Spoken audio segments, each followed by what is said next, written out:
What up, gang? Lane Carolina Trap Hot Time coming at you. It is Friday morning. It's pretty early, and I hope everyone's doing well so far today.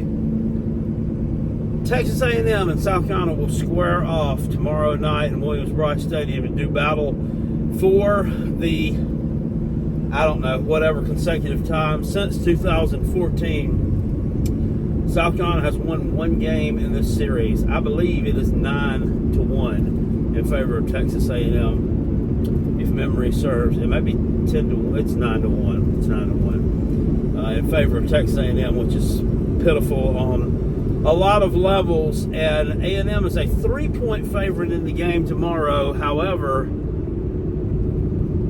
I don't know. I mean, just given what they've done so far this season, only losing once against 7 wins, one would think, Lord, they'd be a lot more of a favorite against South Carolina, right? A lot of these idiots over on,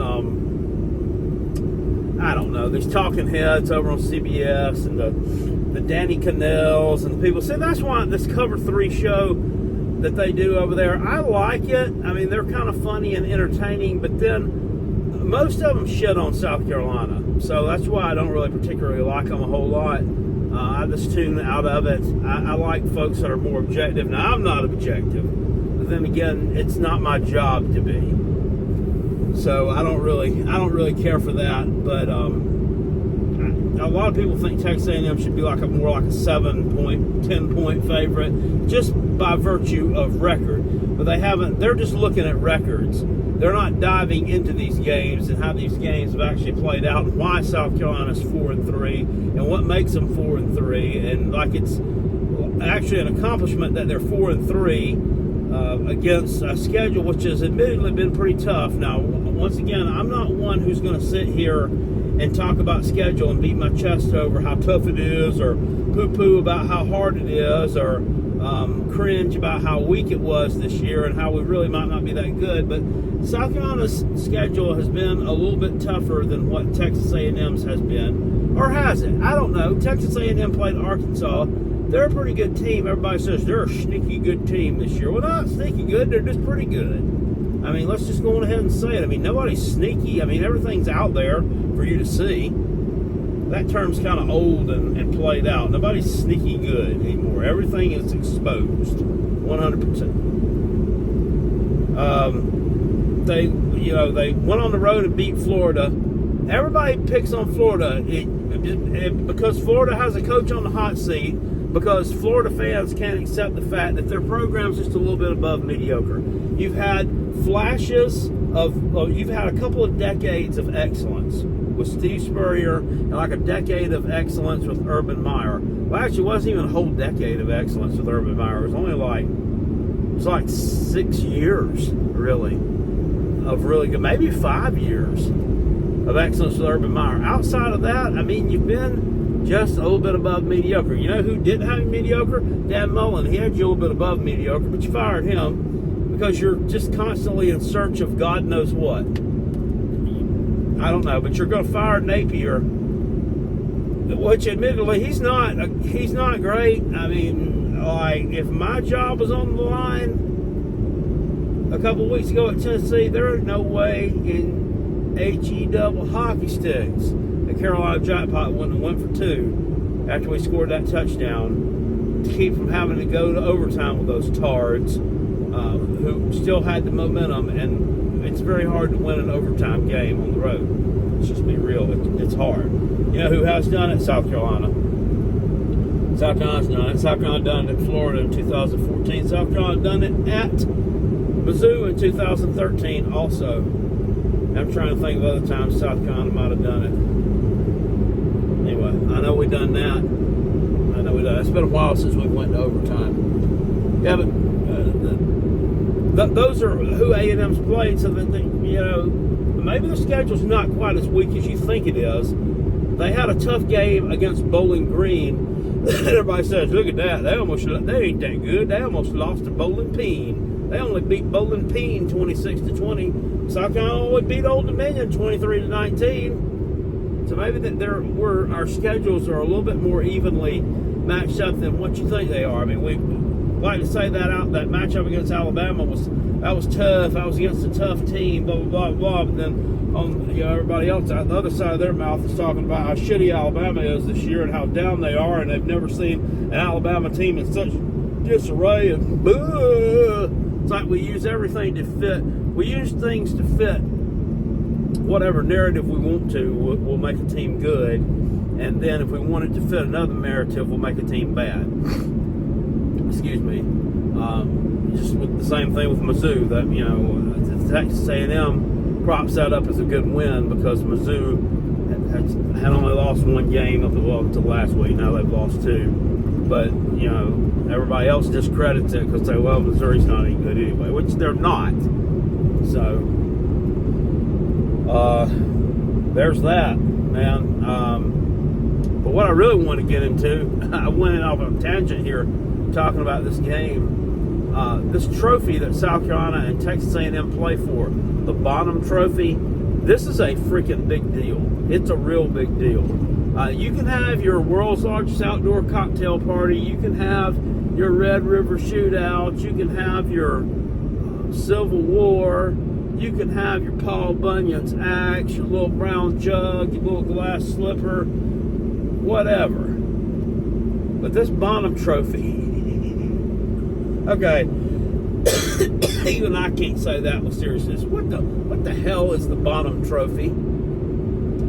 And why are they trying to force this rivalry down people's throats? South Carolina and Texas A&M are not rivals. They never will be. It's ridiculous. It's absolutely ridiculous. South Carolina claimed to be rivals with Georgia because we're neighboring states. We played every year. A lot of the fans know each other. A lot of the fans are friends, live in the same neighborhood, went to the same school. Hell, one of them might have went to school at South Carolina and pulls from Georgia, and vice versa. Hell, we got a Gamecock fan who went to Clemson. So there's a closeness there. Whether Georgia wants to admit it or not, South Carolina and Georgia are rivals. Now, it might not be a rivalry game in the aspect of the South Carolina-Clemson game or the Georgia-Florida game or the Georgia-Auburn game, what have you. But they're still rivals. You can be rivals and not have a rivalry game or have a rivalry game feel, if you feel me. But South Carolina and Texas A&M don't have a rivalry game, nor are they rivals. But they're trying to make it that way because they're forced to play each other every year by the SEC scheduling gurus. And now they play for something called the Bonham Trophy. And I looked at that and I'm like, at first I thought it was the Bottom Trophy. And I'm like, are we battling for bottom place? What is it? But it turned out it's not bottom, it's Bonham. B-O-N-H-A-M. So I looked it up. This Bonham guy, James Bonham, went to the University of South Carolina, and he fought at the Alamo. The Battle of the Alamo, which took place in Texas. So we know what Bonham's ties to South Carolina are. Now let me find Bonham's ties to Texas A&M. Well, I can't really find any because he fought at the Alamo. That's what ties him to Texas. That's not necessarily what ties him to Texas A&M. The Alamo is in San Antonio. Texas A&M is in College Station, which is also part of Bryant, Texas, I think. Bryant. Or maybe it's Brian. Brian, like the dog from Family Guy. No, it's Bryant. It's Bryant. It's Bryant, like Bear Bryant. Bryant Denny Stadium. It's Bryant, Texas. And I don't know what larger Texas city Bryant / College Station is close to. I don't know the Texas geography all that well. What I can tell you is it should really be its own planet because it's just that large. I mean, and vast and massive. I mean, Nothing's close to each other. It's probably 800 miles from Dallas to Houston. No shit. And then don't even talk about El Paso. That's on a different time zone. That's on Uranus, basically. But Texas is a huge place. And I don't know how close the Alamo is to that, but it doesn't make any sense. And the thing about it is, this trophy that they play for is on display at the Alamo. And it's on display at the Alamo all the time. Like, you can't take it from the Alamo. Like, the people at the Alamo who are like over security or whatever, I don't know if they wear cowboy hats, or I don't know if they wear sombreros, or I don't know if they just wear a regular old trucker cap. But they'll get you if you try to take the Bonham trophy out of the Alamo. So South Carolina and Texas A&M actually play for a replica of the Bonham trophy. South Carolina had it 2 years ago when they beat Texas A&M for the only time ever in our existence of two schools, which, like I said, is pathetic and sad. But I want to know more about this, because I don't understand it at all. And why also am I wondering about it and worrying about it? It's not a rivalry. It doesn't matter. It doesn't matter that you're playing for, just because you play for a fake trophy that doesn't even really exist to where you can put it in your trophy case.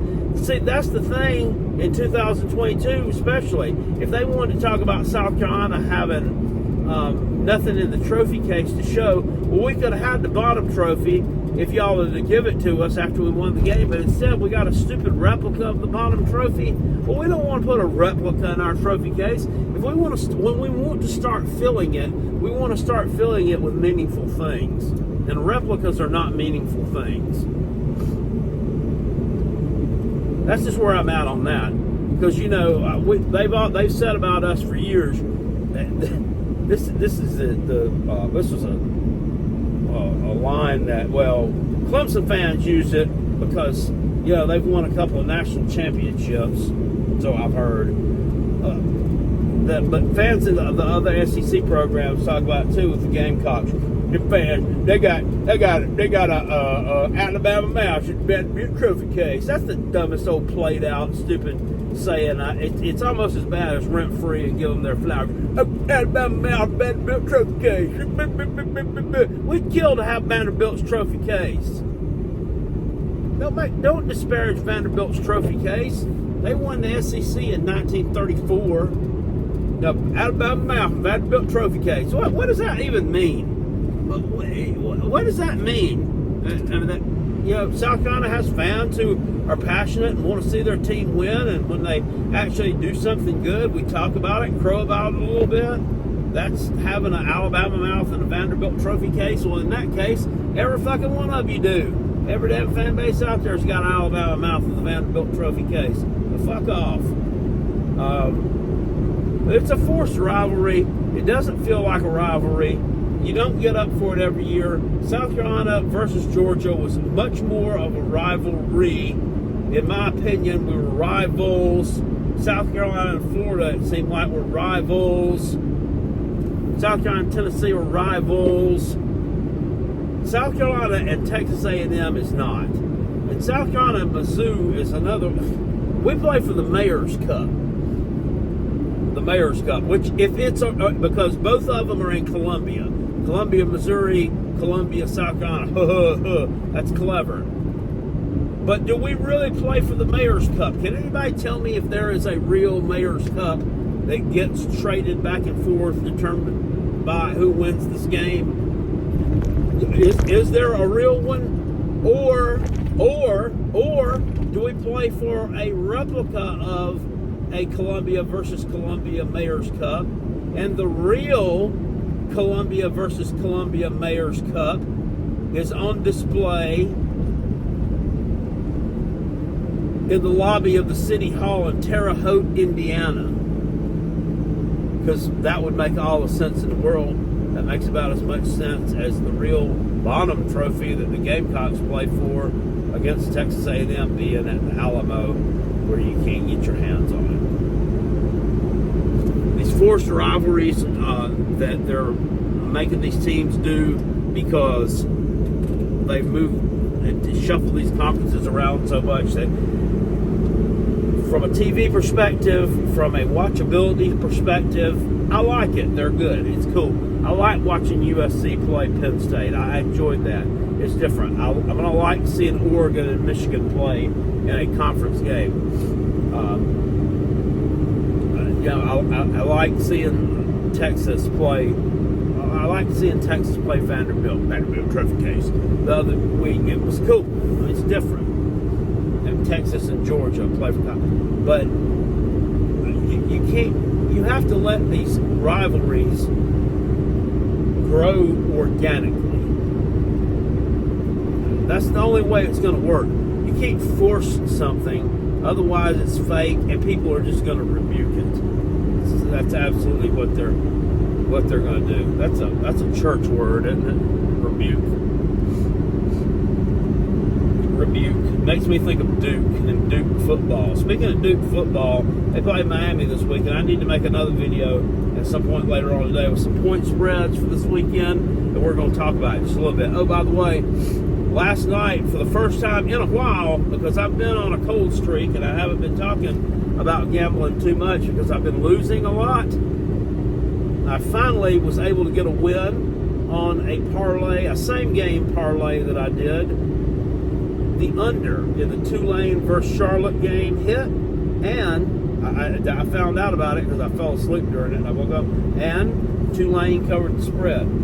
The line on that game had dropped from 16 to 14, then it went back to 15. It was bouncing back and forth. I'm like, is this one of those fishy things that they're trying to mess with people's heads on? Because Tulane is a lot better than Charlotte. I mean, you look at how many yards Tulane's rushed for, and then you look at how many yards Charlotte has given up and where they rank in terms of rush defense. This is a mismatch, and I'm not falling for that.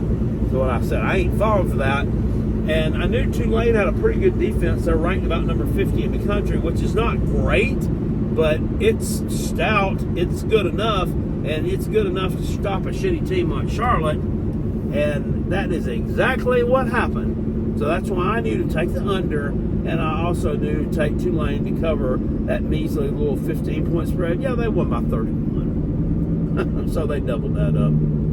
They's all be drinking that free double up and eating that a rainbow stew. Anyway, I'll see you guys later on. We're going to talk about some point spreads later on. But these rivalries that are forced, they're bullshit. They don't mean anything to anybody. Nobody cares.